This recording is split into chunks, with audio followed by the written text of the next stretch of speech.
Daddy. It's Daddy. Tones. How's Dad life? Daddy? Dad life still agreeing with you? I did put that as a topic at the very end. It's almost like Tones' personal parent corner where he can give us just an update of like being peed on or something, you know? I don't know. That happened twice today. I got projectile shot on yesterday. This kid's a machine. He's definitely his dad's son. He just pees, shits, and farts everywhere. It's incredible. It's incredible. Did you get one of the TPs? Yeah, that doesn't control it. It shoots it off. It's a powerful stream on the kid. Yeah, he's got It's like a ramp. It's impressive. Yo. What That's does he amazing. say? All right, so we'll have Tones' dad corner for sure at the end of each episode. I like it. Fellas, it's a weird time of year, obviously, because, you know, the anticipation I feel of NFL is coming around. And you guys know my hate. I wasn't even going to say love hate because just I guess I kind of love that football's coming, but I hate the preseason and everything about it. But I'm going to ask you all the time. Look at Tones' face. I give you the chance every week. Give me the preseason week 2 winners and losers. What should I be paying attention to in preseason? Simon, I can see you're on my side, right? Like, yeah, it's brutal. Preseason. Here's the big loser: is that new Commanders owner with that handshake attempt last night. There's the big preseason loser. That was a tough look for my guy. Are you a Dan Snyder guy then? No. Are you zagging? No, absolutely not. But I'm want to just bring saying, back the old times. you've got to be confident that someone's going for a handshake before you go in for the handshake. You know, that guy got an awful lot of fingers on Joe Buck, and it was just a tough look all around. Is all I'm saying. And I don't Troy think Aikman laughing at him was so good. All tough. I don't think you can read anything else into preseason, but that's just me. I'm like you, a preseason hater. I am a hater. Well, here's the thing too, because handshake etiquette is a big thing, right? So you got to be very careful. As you said, make sure that my guy is trying to give you a handshake because you don't know, is it a handshake? Is he going to go for the dap? Is Joe Buck a dap guy? Is he going to like bring you in and like dap you up? You don't know. So you got to be very careful. For the real thing. Bring in for the real thing. Gotta be I careful. think you have to be the alpha male in this situation. I think that you have to dictate, is it a handshake? Is it a dap? Is it a high five? Or is it a pound? And you, especially if you're the owner of a team, you need to be the alpha of the Commanders, okay? The alpha of the Commanders sounds hilarious. You got to know, I'm a handshake guy and take control of the situation because otherwise you're a beta male. And you know what? You're going to be listening to Jordan Peterson podcast in no time flat. All right. But here's the thing, take control of the situation. You're saying the alpha male in that room, though. It's like Joe Buck is actually like commanding what's going on. Troy Aikman is like a Hall of Fame quarterback. They don't have billions. There's you. They don't have billionaire. Okay. It's that important B. Okay. Fair enough. But haven't we all been there where like we don't know if we need to like dap or like you get into there in between? It's one of the worst feelings. It's so bad when you get caught in between too, and like so bad.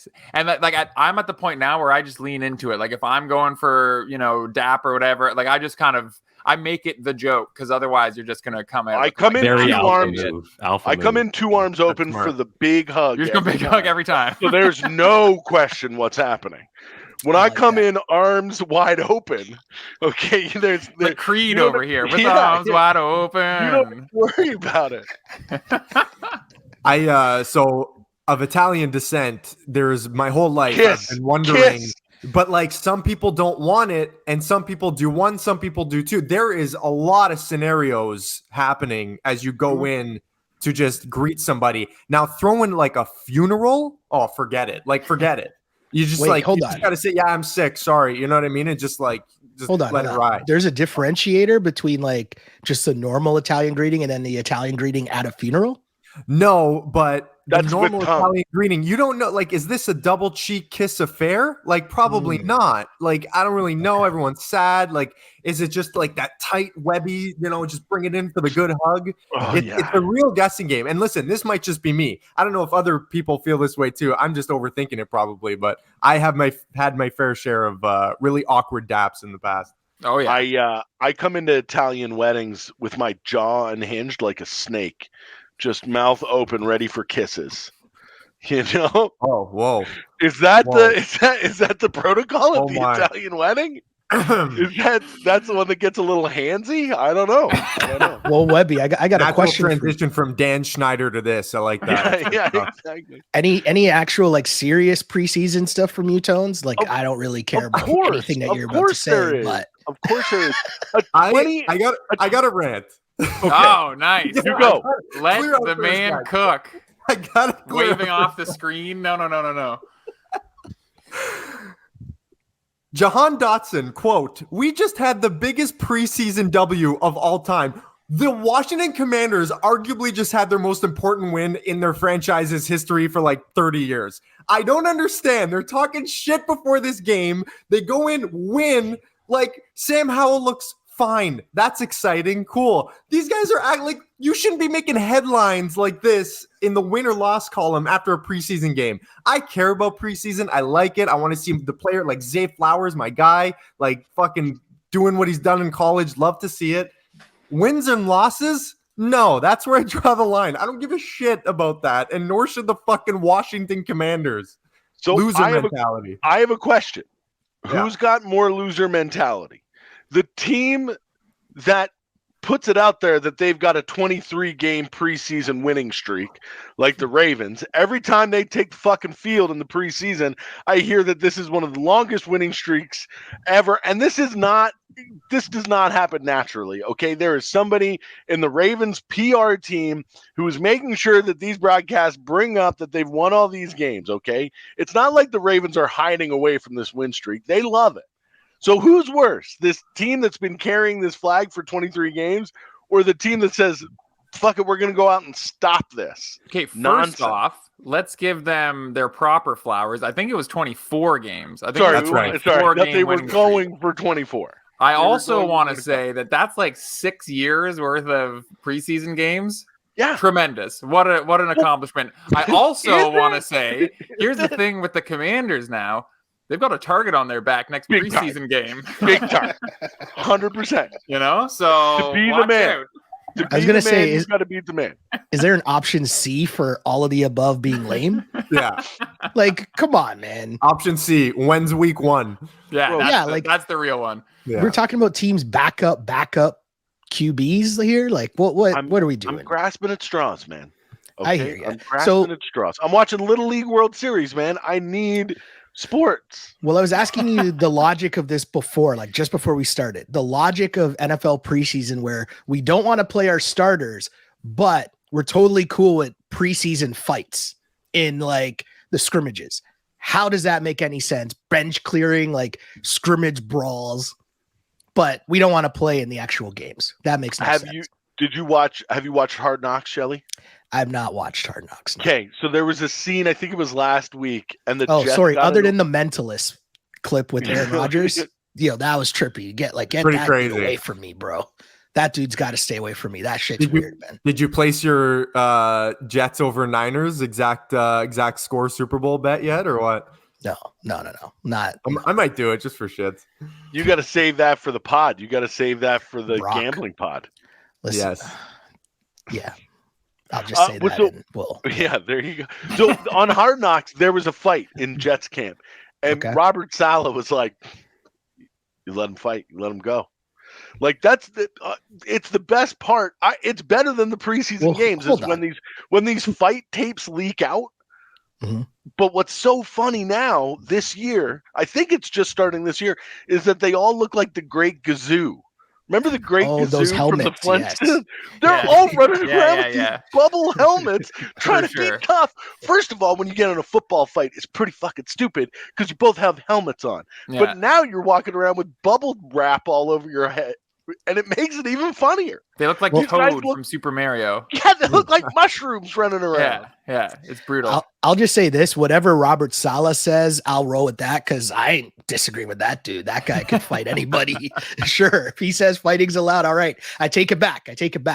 One thing I wonder if your mans wants to take back, Webby, your man's James Harden. We got some breaking news just before we were about to record here. Your man's James Harden fined $100,000 for calling Daryl Morey a liar. How does this make any sense at all? Like, this whole thing is just insane. And then now you're getting fined for that from the NBA? I don't even understand this. Fine for players. That's a massive fine. What's the reason? What's word? So the Woj was reporting that the league, what the league didn't like was that it was more not calling him a liar, but saying that I'll never play for a team that he's heading up ever again, because they shy away from publicly demanded trades. Even though, how many public trade demands do we get when it goes through an agent or it goes through Woj? You know, like, it's stupid. It's stupid. And it's only going to get worse, guys. This is only for who? Going to get for the Philadelphia 76ers. Yeah, it's going to be great for me. I'm going to love every second of it. Yeah, it's going to be. I'm entertained.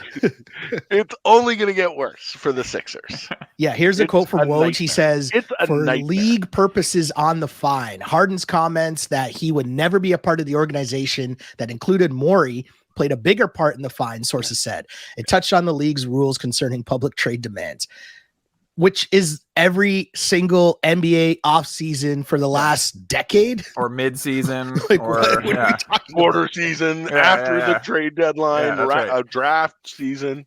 Dame Lillard is literally dropping bars about being in Miami on his. Soon there will be a rule about no verses can contain public only trade. Features. Yeah. Only features.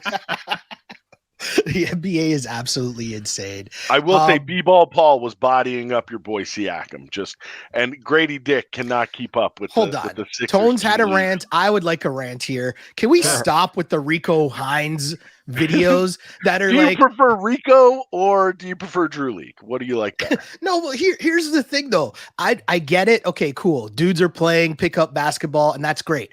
I hate when a specific team will come out and one of their fans or bloggers is like, oh man, the Raptors really looked good. And they just take out all this clips of like all the buckets that Raptors players are getting in a scrimmage. Like, what are we doing here? Right? Like, what does this mean? Oh, defense locked down. So like my algorithm is obviously the Raptors algorithm.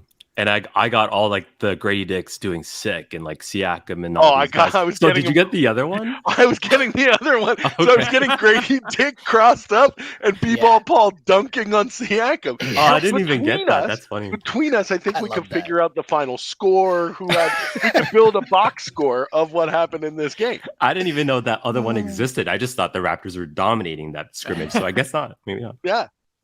It's so funny you brought that up because I did see the Raptors one dominating, and then I saw Grady Dick almost falling because he got crossed up. I did see that clip. I don't want to see that. I don't want to ever see that. Get that away. I think we're going to see a lot of it. I do. Well, he has to get on the floor for that. He's going to play. First off. I still think he's going to play. I still think that Grady Dick will see minutes in the regular season pretty consistently because I don't think the Raptors are done. Now, the other thing that I wanted to bring up, because we need a segment here of like, you got to explain it to Webby, because Webby sees the words in the article and gets through like a couple sentences. And then it's like, you know what? I could do a quick mock draft right now, like a simulator. So I see the headlines and I see the first sentence and then I just kind of lose interest because I'm mentally ill. So what I need you to do, Shelly, is explain to me the Raptors-Knicks lawsuit. Nice. So basically what happened, the Raptors hired a team employee who was, I think he's like a video coordinator or something that used to work for the Knicks. Like a Spoelstra back in the day. Yeah, essentially something like that. And so he had a bunch of files, like the Knicks, I guess it's like one of those paid subscription services I think has a bunch of like stats and like videos and like stuff that you break down, but it's all this information that's proprietary to the Knicks. So the Knicks technically like own that, right? Because you're signed up through the Knicks organization, all that fun stuff. But when the guy got hired to the Raptors, he basically, well, I should say allegedly, right? Downloaded like 3,000 files or something like that while he was still under like his Knicks account, essentially. Yeah. I think I got that right. And so they're saying that the Raptors did this on purpose. They told them to do it? Is that what they're saying? Yeah, that the Raptors' new coach told them to do that, essentially, is what the Knicks lawsuit is accusing. But there's Raptors no question this guy had the 30,000 files. That part, hold on. I saw there was a Raptors allegedly right? had baller allegedly move. Had it. But if this was him, baller move. It's also sweet, like the Knicks are a model organization that you want to steal. That's what I was wondering. Like, how to run a team. Yeah. Download. So the lawsuit claimed that secrets including scouting and play frequency reports, along with a prep book and a link to valuable software, had they been downloaded thousands of times by Raptors employees. Quote, this material consists of secret proprietary information critical to the Knicks' efforts to maintain a competitive advantage over their rivals, including the Raptors. So basically they blamed Raptors' new head coach, Darko Reljanovic. I really got to figure out operating in the Darko. Right? I really got to figure out Darko Web. Coach Darko Web. So along with player development coach Noah Lewis, the Raptors' parent company, Maple Leaf Sports Entertainment, and 10 unidentified Raptors employees, saying that they all received the proprietary information and sometimes directed the new hire to misuse his access to the Knicks information. So they're saying that they told him to do it. That someone told him to continue to do this. The war room. Is there a worse team to steal like information out of? Yes. This is like 76ers. It's like if the Leafs were trying to steal Sen's like intel or something. Whoa! In there, it'll tell you Tim Stützle's a star, right? Stud. MLSE says that they're responding, saying that they're making it clear our intention to conduct an internal investigation and to fully cooperate. That statement sounds like y'all did that. Of course they did it. Allegedly. Of course. What are we doing here? Like, this is, you know what this is? This is James Dolan still salty over the Bargnani trade. Like, what are we doing here? What is this? Right? Like, you stole our math equations. Like, what? Get out of here. Knicks suck. The Raptors suck. You both suck. None of this matters. Like, what are we doing here? Let's talk about the World Cup of basketball. Can we switch to actual basketball on the court? Because I love international basketball. International basketball to me, because it's about, you mentioned alpha males earlier, Webby.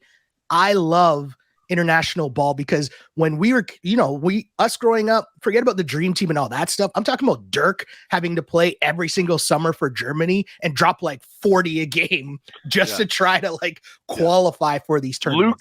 That's like Luka with Slovenia, man. Yeah. Like, I don't know anybody else on that team, but Luka is killing it. I'm excited for this tournament. And I think even the fact that the US is probably bringing, I don't know what you would call this, their D team. I like this team. But I'm saying I like it. I like it for that reason, no? I mean, they have a team that makes sense playing together. Like, they may not be the flash. You may not have Ja Morant, or you may not have LeBron. Ja Morant. Why'd you start with Ja Morant? Good young American-born basketball. Yeah, I just figured you would have started with LeBron and Durant, but no, Curry. No. I'm talking about young, right? Okay. Because these guys are already 35 and older, right? I think Curry just turned 35. Yeah. So they're getting old. Like, they're not in this. So I'm just trying to think of younger American players that you could have brought, right? So Trae Young, like I said, Trae Young can get out of here too. Ja Morant, like, they'd be good, but you're thinking more of that like early 2000s team that wasn't very good. That was they plucked the best guys. What I like about this team is that it was obviously built with how these guys can play together, and once they kind of coagulated, I don't know if that's the right word. Go for Again, down to Germany, they found the lineup that could take them the rest of the way. Like, I love this team. I just think they're great. And listen, Austin Reeves, where I've been with Austin Reeves. I'm surprised you don't got the jersey on, man. Guy's sick, man. And Ant, obviously I've been a huge Ant guy. Okay, so that's my big takeaway so far is every single report and highlight is like, yo, this guy is actually the man. Monster. But we've known man that. And poised to be. No, we've known that, but there's okay, I play for a middling, pretty bad Western Conference team where guys clearly don't like each other. It's just nice to see him go in a room full of good players and be like, I am the best one here, and I am going to be the one. I'm going to be the one. If we do anything this tournament, it's going to be because I am balling. Yeah. That's hell it. Yeah. And that's what I mean, right? Like you're getting, when you have any form of that where there's clearly a bunch of NBA players in the room, like that's where you see the alpha male, the alpha dog, the real one step up to be like, hey, no, I got this. And they were down, like 17 to Germany or whatever it was. Yeah. And Ant-Man's just like, nope, don't worry, get on my back. And then Halliburton chips in, Reeves chips in. But like, as you said, they find their kind of rotation down the stretch, or who your guys are, who your dogs are that you're going to be able to trust down the stretch. Because it's a different ball game than, the lack of defense that you might have, or the defense that you have to play in international basketball, because there's so much movement and off-ball screens and stuff. So that's going to be fun. Team Canada, what are our expectations here? Are you guys into this? I know the games are early in the morning. It's at like 9 a.m. You got like one super early 5 a.m. game, but bottom line, though, this is really the best team internationally that Canada's been able to put together. No Jamal Murray, but you still have a roster filled with NBA guys. Is it medal or bust? Like, will you be mad if Canada doesn't medal? I mean, I think I'm really excited for it. Like the early games are tough. I work nights. I'm not going to lie. The early games are tough, but I'm really excited for it. The Jamal Murray thing's a bummer for sure. But as you said, probably the best roster they've had, still a bunch of NBA talent. And I mean, look, it's funny coming into this, as a North American generally, because we have no idea how good the actual European teams are. You know what I mean? Some of these pros over there are sick and are made for the kind of world game and whatever. So I don't know about medal or bust, but if they get out of this tournament and somehow haven't qualified for the Olympics, they've got to be one of the top two teams in the Americas. Yeah. And so if they don't finish, I think it's a huge disappointment if they're not qualified for the Olympics after this. That's a total bust to me. Yeah. No, I totally agree with that. This has to be the moment that you do that and you figure out a way to qualify. And I mean, you look at it, it should be the US and Canada as the top two teams in the Americas for sure. But yeah, I think you have a good balance of team because you have guys like Dort and you have guys like Dylan Brooks who don't necessarily need the ball, but they can play a huge part of your team defensively, which is massive. And then you let Shea and you let RJ cook. They got to know that you got to get buckets every night though, which is kind of where I think you're going to, it's tough not having Jamal Murray, because just having that breakdown at the end where you need a bucket. Can you get a bucket? Might be too much on Shea alone to carry that on his own, but it's going to be fun. I love basketball. And so to have, listen to this guy blowing smoke into the mic is so. Oh, sorry. I should have muted. Sorry, I should have muted. That's so good. My bad. Well, we hope Canada puts up the tournament all in smoke, right? That's a hope anyways. That's a hope. What's cool about the FIBA World Cup and international basketball kind of over the last 20, 30 years is that these games seem way more even just because of the influx of international talent. And then a lot of American-born players now are second generation, so they're opting to play for those teams. When you said that Bahamas thing, I looked at the Bahamian team, man, and DeAndre, they got a legit squad. They got a couple of NBA players. Well, they just beat Argentina. That's what I mean. 20 years ago, 5 years ago, 10 years ago, Bahamas wouldn't even sniff their jock. And now, because they have these NBA players, they're able to put competitive teams out there, and it gets more competitive rather than seeing the same 3 or 4 teams in the Final Four. Maybe we'll have a run with a team that you wouldn't expect. Paolo had laced him up for Italy, right? Before turning coat and joining the Americans. Is that what it was? Yeah. So Tones, Paolo, you're out on Paolo now, eh? Tones? He's supposed to play on coat, Tones. Yeah. Banchero? Yeah, he played for the Italian team. He could play for the States, Mexico, and Italy. With Paolo played for the Italian team, and then when he got the call up to the US, he was like, "Nah, I'm out of here. I'm saying goodbye to the Azzurri." He was born for it. No, it's huge drama. The Italian Federation, they were talking about. They were cursing his name. Yeah, Jones, they were angry, man. My boy Paul's. They were pissed. They're super pissed because because hated him. So he said that he was going to play for them years in advance. And so they had all this stuff planned. Obviously, he would be the face of their program, right?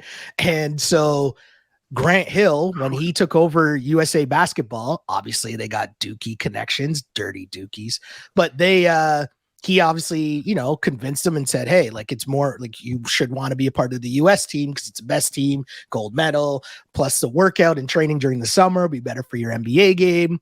He just convinced them. And yeah, Steve, obviously, this is real. Yeah, no, there's beef. Like, if you read the article, like the Italian Federation came out and he was cheese. You hate him now. No, you gotta hate him. You hate him now. You hate him now. Fuck that. I love him. What do you mean? He turned his back on the flag. I'll give you some backstory. I'll give you some backstory, okay? I am an Italian citizen. It's not hard to become an Italian citizen. You literally like fill out 2 pieces of paper and boom, you're a citizen. Like my dad was like, I was like 18 and he's like, you want to do this? I was like, yeah, sure. It took literally 10 minutes. And we got the thing in the mail like 3 months later. It was done. I was like, this is great. Like, so let's make her relax a little bit. Okay, so you'll let it slide. I will say, as a Latvian Canadian, Porzingis not being in there, I was excited for that Latvia foot injury already. Matchup. What's going on with plantar Porzingis? fasciitis? Not good, man. It's funny. I'm torn. I like Porzingis. I hate the Celtics, so I'm really confused on how this is all gonna play out. Don't know how. Dude, it could be worse. You could be a fan of the Philadelphia 76ers, man. Could be worse. Could be way worse. Yeah, Tones, the quote from the Italian Federation president, Gianni Petrucci, I hope I'm pronouncing that correctly, said, quote, betrayal, especially in basketball, is a strong word. Situations like this happen, and personally, I'm used to it. But he fooled us. Jones, you were made to look a fool. He's gonna be hanging by a meat hook, bro. That's some good. Did you declare Omerta? Has Omerta been declared on Paolo Banchero? That is one hell of a quote. Right? Drama alone. Let's go. I mean, does the U.S. play Italy in this World Cup? Is that a thing that happens? So. I'm literally trying to look it up right now, but his website is fucking ass. It's not good. Website of all time. They put Italy terrible. Like, trying to find a box score is a nightmare on that. Like, it's all impossible. What are we doing? Doesn't need to be hard. World Cup of basketball, folks. All drama all the time. Why do all these random tournaments have just the worst? Like, aren't there so many good web designers in this universe? It's 2023. Like, it's wild. Like, I assume FIBA has some money. Like, just hire a kid out of school, pay him like 40 grand, and just get a sick website, and you're good for like 15 years. Like, there you go. It's embarrassing. Pathetic. Well, hold on. Didn't you see the NBA intern getting mad at Adam Silver? So maybe it's not that easy, Tones. Hey, just pay your people, man. Just pay your people. And everyone will be happy. It was a perfect encapsulation of what it's like to work in sports. Not just about what he said about working for the NBA. Hold on. Let's get to it though. Can I say what it is first, just in case someone listening has no idea what I'm talking about? So there's a photo of an ex-NBA employee putting themselves on blast, and it went viral. Here's what he said. He put this on the NBA's Reddit account. Quote, how do I log out of this? Haven't worked there in weeks. Anyways, the NBA overextends its social media employees greatly to the detriment of their health and social lives for a salary of less than $50K annually after taxes. I work 14-hour shifts without breaks at times. Shout out to Adam Silver. We don't get health insurance until 90 days on the job. That's silly, isn't it? Glad I resigned. No need for a job to get in the way of your happiness. Donate to mental health causes. Deuces. My first thought when I read that was the first line, how do I log out of this? I go, you're a social media manager? You don't know how to log out of the website? Like, maybe this guy sucked. Like, I don't know. My thing is that it's a perfect encapsulation. Again, not just because of the conditions that he put out there in the actual post, but that he could still log in to the NBA's Facebook page. So it's like, not only are the conditions bad, but the corporation doesn't really know how these things work anyway, and end up putting this power in the hands of probably a kid, probably not that old. Can I zag on this though? $50K to sit on your ass and retweet a video and say, what a dunk by LeBron. Listen, compared to it's the NBA social media account. So it's not like you're creating that much content. You're like retweeting stuff that already happened. You're not actually like creating content. compared to what I was getting paid at the unnamed corporation, I would love the NBA social media manager job, please. Yes, I will take that money to post on Facebook for you for 14 hours, and I'd tell you, I wouldn't complain. Well, but were we expecting Adam Silver and the NBA to be like shelling out like M's for you to work social media for them? Like, no. Why are we assuming that you're going to get rich being the NBA social media account? I mean, if we really want to get into it, it's got nothing to do with the NBA at all. It's got to do with, we could start burning down infrastructure. As I said, we don't. But I don't think it's just an NBA problem. Of course, it's not just an NBA problem, but it's keeping up with the drama talks of just what we're on here in this pod. We have Simon here, and I know one of Simon's loves, which is why he's akin to this group of friends. We'll say it could be anything right now. Yeah, I'm excited to see where this is going to go. Yeah, me too. Reality television. Yeah, it's a summer of reality television. There's a bunch of shows going on right now. I know Below Deck is still going on, and I kind of jumped in to the random part of when my guy got kicked off. Yeah, that Below Deck I happened to just flip on at that point where my guy gets kicked off for like sneaking into the girl's room when she's drunk and shit. I'm like, yo, what is happening here?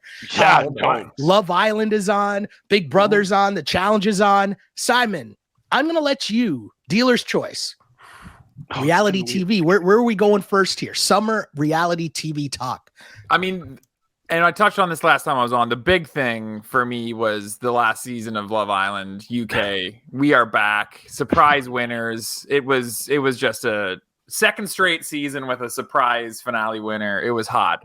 Here's the thing, though. I normally don't dip my toes into US Love Island. I try to keep it to the British version only. Yeah. I have standards. They call you a purist. But I love purists. But apparently the producers are hot over there. So I'm gonna give me a week and I'll check back in with some Love Island US takes because apparently it's hot over there. We're changing the game. Wait, how do you win Love Island? Oh man, excellent words out of my mouth. It's a great question. It's first off, you find love. So everybody's a winner in a hopeless place. First and foremost. Secondly, the public votes you the winner. One of the best features of Love Island used to be how they handled the winners, which was the public would select a winner. The guy and girl would each get an envelope, and in one envelope would be a check for $50,000, and in the other envelope would be nothing.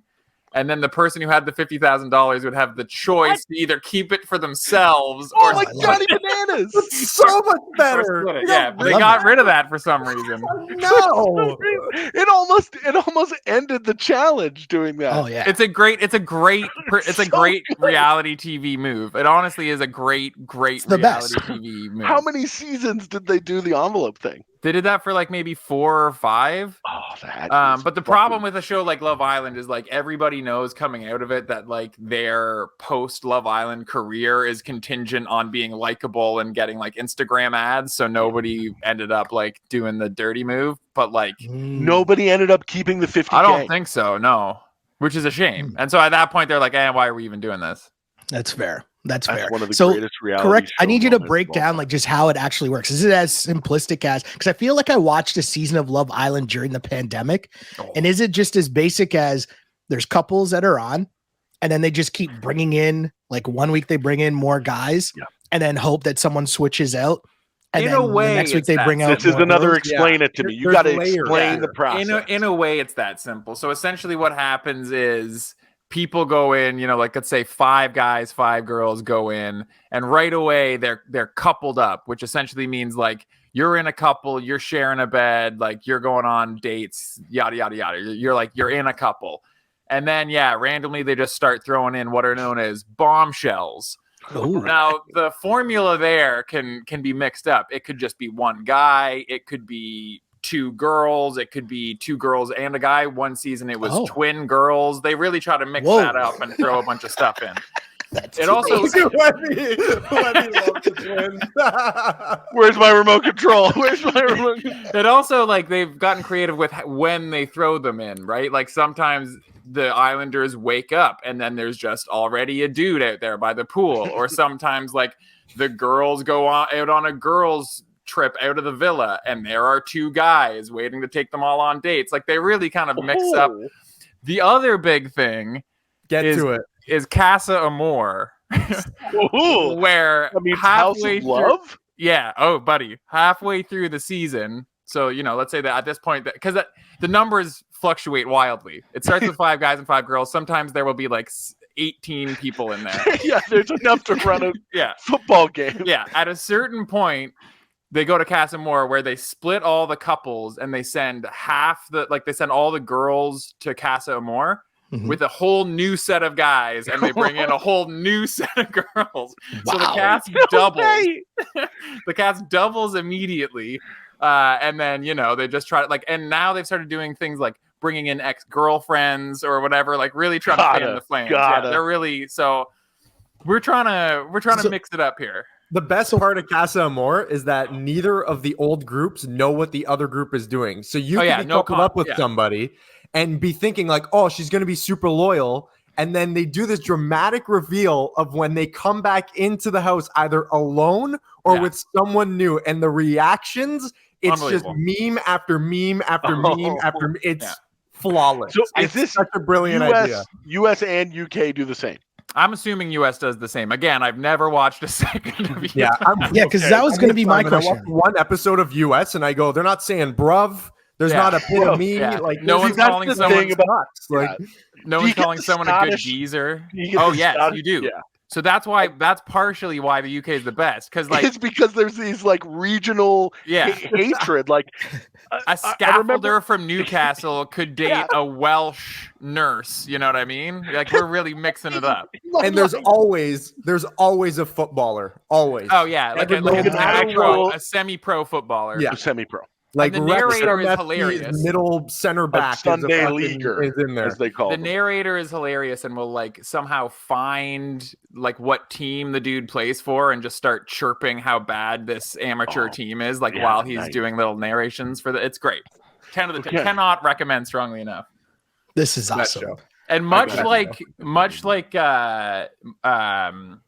Vanderpump Rules, I was worried that the show was slipping a bit, but this season it came back strong.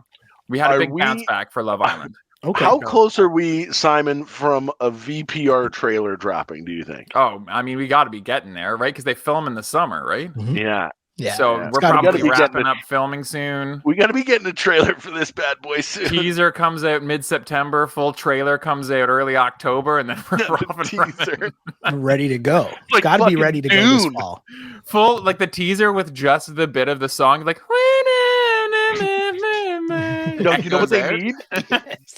With the trailers nowadays, you know what they need? They need a children's choir singing the VPR theme. That's what we need. That would be dope. That would be dope. Is anyone watching Below Deck? Webby, are you watching that? Yeah, I'm watching Below Deck. Below Deck Australia. It's been good. It's been good, but I'm starting to notice a pattern with Below Deck, and maybe again it's because I'm a little slow, but it seems that the cast, whether they be stews or deckhands, is there are people who are yachties, as they call them, that have been doing this for a while. Even if they're green, even if they're new, this is their thing. And then they pick 2 Americans from University of Florida and a guy from University of Alabama, and they're like, get on this boat. You don't know nothing. Get on this boat and try and make it. And so having the Americans like in this, because the Americans are great because all they want to do is have sex. So these like Australian or European boat people are like, let's get it going. They're like passionate about their craft of like sailing and like cleaning the boat and stuff. And the other person just like, when's my day off? When's the day off? They're also menaces because they work on boats, and working on boats is like below working in restaurants for crazy people. Like if you know somebody who's worked on a boat for years, they're their own class. All right. And if they're Aussie, multiply that by 10. Wow. Because those Aussies are nuts. And that's what this show has shown, too, with this guy getting kicked out for, like, almost sexually assaulting a woman. That was an insane scene. So people who don't, so I didn't even know. I literally, it was one of those, you flick around because, can I say this? On normal cable, there's maybe like 5 channels I actually watch. You know, you'll flick around to and see what's going on. And it's like, obviously the sports channels, CP24, Slice, and Bravo, right? Like you're just flicking around to see what's going on. And so you see, hey, sometimes don't tell me I'm the only one. I throw Food Network in there, but I know I can't be the only one that gets caught up on like 90 Day Fiance for like 10 minutes. TLC. And I'm like, what is this show? Like, Simon, you're muted. You're muted. Nope. Yeah, I can't hear him. Yeah. But the thing that I don't get is, on the show, I flicked it on and it just was like the very end of the episode where the producers go in. So they all come back to the boat after a night of partying. And all of a sudden, the one woman is trying to tell the guy, hey man, I'm going to put the other girl to bed. You go to sleep, leave her alone. Don't worry. I think she's too drunk. It's time for her to go to bed. And the guy's like sloppy, stumbling. He's like, yeah, for sure. So they put the drunk girl to bed, and instead of my guy going to sleep, what does my guy do instead? He's the power goes out. The power goes out on the boat. But first he tries to go in, then he comes back out. The power then goes out. My guy gets naked and then goes into my girl's room. And like the producers at that point, like that's when it becomes real because the producers are like, no, we can't let you go in there. They're like knocking the door, like, hey, we need you to open up. And then the episode ends. And then the next, I'm like, well, now you got me. Now I'm in. Flick on to the next episode. Okay, pops up. And then they obviously have to kick my guy off the boat. But I was just like, holy shit. Like this show, I'm here for the jokes. I'm here for like, who are the crazy guests this week on. It got really real. Mad real. And they kicked that guy off ASAP. And then they kicked off the other girl. The crazy chick who was Latvian, bro. Further to Webby's point about how crazy these people are. So the drunk guy gets kicked off the boat. There's another drunk girl who was hooking up with that drunk guy. She is now sad that my dude got kicked off the boat. The girl who was basically sexually assaulted is like, wait, so you feel bad for him getting kicked off the boat, but not for me, who was passed out drunk and had this drunk guy get into my bed naked? And the girl's like, well, he was just playing around. Yikes. So she ends up getting kicked off the boat as well. And I'm just like, who are these people? What is this show? Below Deck, Webby got me into it. Wow. Absolutely insane. Insane season. And now they've brought on, so the best obviously with these shows is like the reason you watch them is for when people get kicked off and what they did to get kicked off. And then when they bring in the new people, what they look like and how they're going to affect the boat or the house or Casa de Loma or whatever it is in Love Island. Casa de Loma. Whatever it is. Casa Loma in Toronto? And Damore, I guess? I don't know. Yeah. I'm going to be watching it, so I'll know it for sure. I'm firing up Love Island. Last UK season, or is there a better one to start with? Yeah, the number one season to start with is season 3 of UK. Season 3 banger, and that's when they can still smoke. That's when they can still smoke cigarettes. Yeah, they're ripping heaters. They're just ripping heaters all season. Yeah. Hold on. I'm putting it on right now. Yeah, it's really good. Webby's like, I gotta go. Sorry guys, I'm done. I gotta go. So I got a meeting. Can they vape now, or is it just straight? No, they cleared that up. Yeah. No. Oh, bro, that's brutal. Love Island went woke. That's amazing. That's amazing. What else is anyone watching? Is anyone done with like Big Brother? Hags, I know you used to watch that. Do you watch that anymore? No, it's the same formula. It also seems like Big Brother US is like it just feels like it's like a student project now, because like all their funds have gone to like Survivor and actual shows and like Challenge USA and stuff like that. But I was off for a few days, so I caught up on a lot of TV. Okay. Like so I finished the Bear season 2. Oh yeah. outstanding. Yeah. I'm only still through 3 episodes, but I'm getting there. Okay. We'll talk about it next week. Okay. And then I watched Beef because Webby said to watch Beef. Nice. Yeah. Did you like Beef? Yeah, it was okay. Like I hated the finale though. Yeah, I liked the last 3 episodes, but you're right. It didn't like really land the plane, but it was like different. You know, that's why I liked it. I want to ask you though, Timmy, the Bear season 2 versus Succession. That got a lot of talk this year. So tough. Can you rank one over the other? I don't want to spoil anything for Tones, but I think season 2, The Bear, is probably like one of the best collection of like episodes on a show ever. Wow. Okay. Ever. Season 2 was nuts. It was so good. It really was. There are like, but what, like with The Bear, I think that it's almost unfair because it's supposed to be a 30-minute show, but they can go on as long as they want. True. You know, they can they can really play with the format and everything. Whereas Succession, while I agree with you that season 2 of The Bear standalone is incredible, if you take everything from Succession from episode 1 to when it ended, I would still put that up against what The Bear has done in 2 seasons. Yeah, I think The Bear for me is just like it was way more enjoyable for me because it's more like bite size. It's more like each thing is like, I don't know, I don't have to sit through an hour of Succession. I mean, it's great, but it's just like, you know, you're gonna lose me after the first 20 minutes, 25 minutes of just talking about fucking whatever Logan. That's like Logan Paul not liking Oppenheimer, saying, "quote it's talk too much." People talking, man. People talking. Appreciate the art, Tim. Christ. It's for me. Like I don't know. No, I'm with you. I'm with you. I totally get what you're saying. Okay, but we'll talk about that next week, I guess. Then The Bear. I watched 2 episodes of Swamp Kings this morning. Banger. Oh, sick! Good. Wait, how many episodes is it? I think it's 4. Which you don't know Swamp Kings? Yeah, you do. It's the University of Florida, it's the Urban Meyer, Florida. Oh, it's out.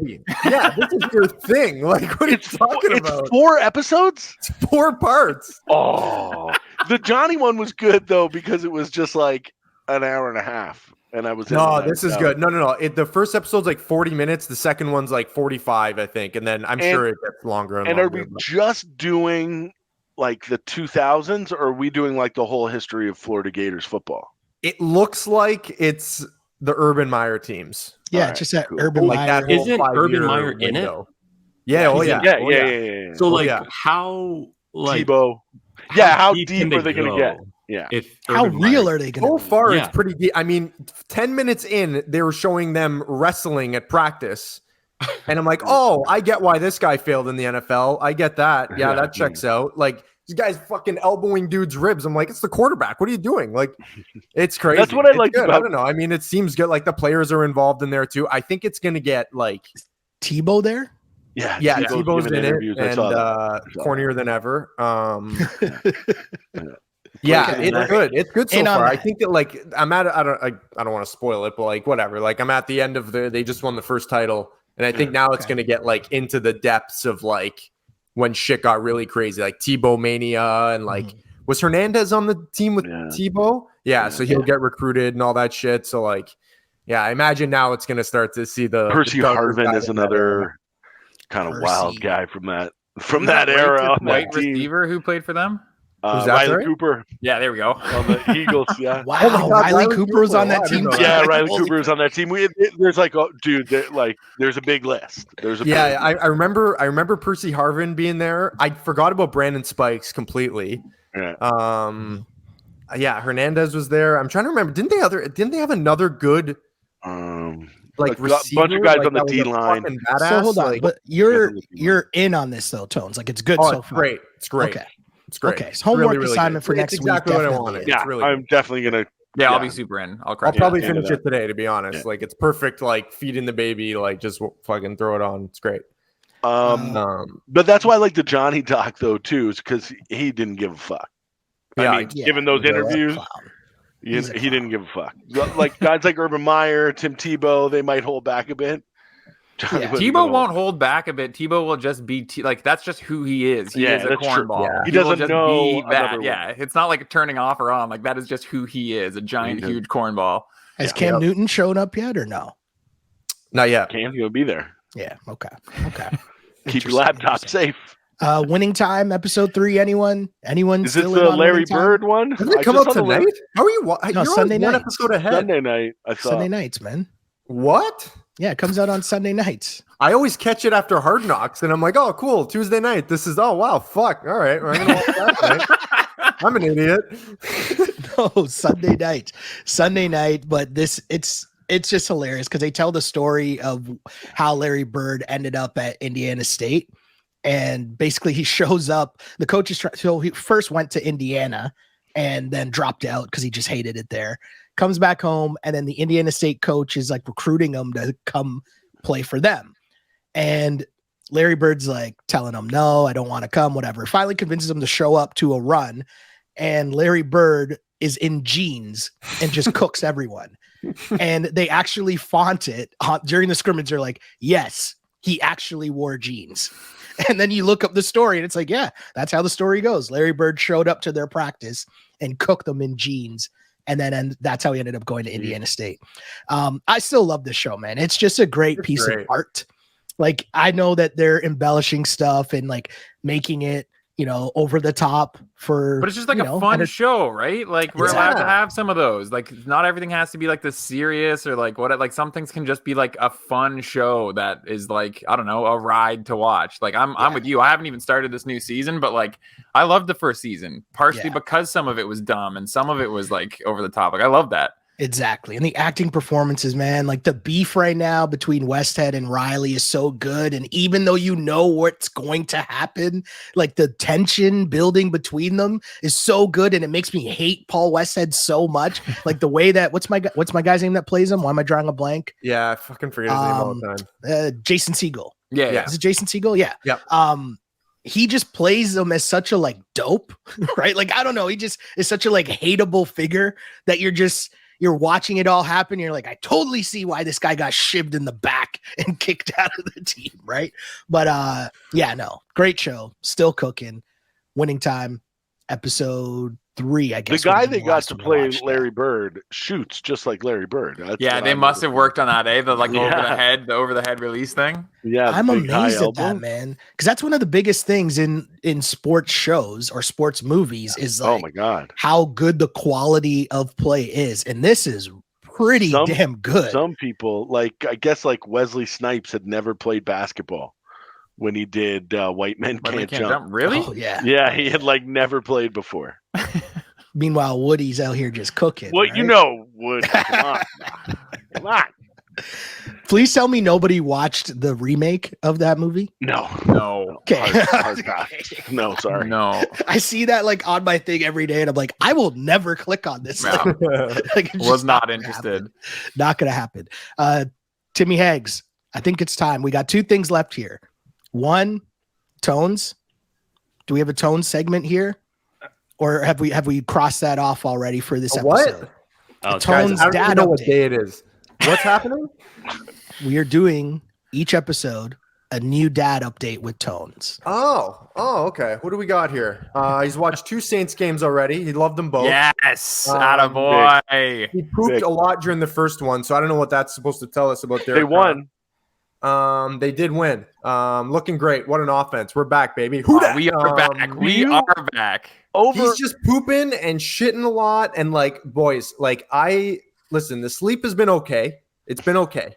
The other night, I didn't sleep. We slept maybe an hour total. I was like, oh my God, this is crazy. Whoa. We don't know what to do with this guy. And you can't communicate. It's like, I know you will speak one day, but I wish you could just tell me what you need, my friend. But it's not happening. It's not happening. But no, my house is crazy right now. I got a dog adapting to a new house and barks at wind, literal wind, nonstop.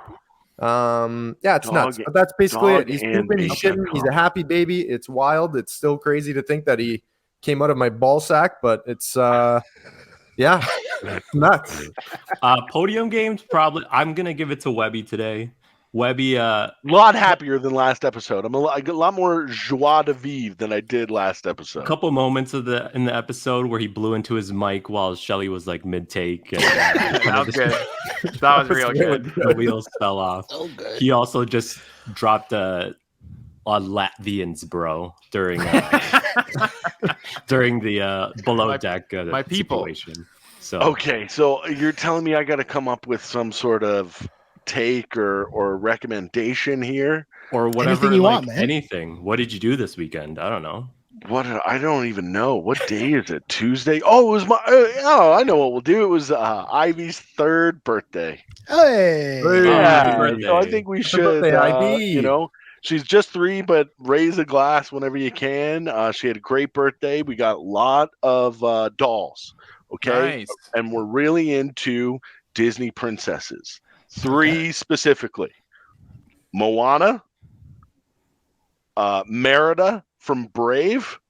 Ooh, not familiar. And Rapunzel from Tangled. Now, I've seen all of these movies multiple times. At this point, I'm reciting Cinderella before she even gets to the lines, okay? I know these movies inside and out. So, as a girl dad, I will tell you the best one, okay? Mm-hmm. And this is a legitimately good movie. The other great thing about all these movies is that they're 90 minutes or less. Yeah. They are not, even the songs you'll find that these Disney songs are all under 3 minutes. So when you put them on at bedtime, you're not getting a long guitar solo in Let It Go. All right. We're getting through these verses and the chorus and we're done. And it's bedtime. Okay. But the best one out of all of these Disney princess movies is Brave. Brave is a legitimately good movie. Okay. I will put it out there. It's funny. It's got a great message. Animation is great. It's Pixar. You know you're in good hands. Great voice work by the Scottish comedian Billy Connolly and some Scottish actors and actresses. It's really good. So that's my recommendation. Brave. If you got to watch a Disney princess movie, make it that one. Like it. Guys, I still have yet to find USA basketball schedule. What?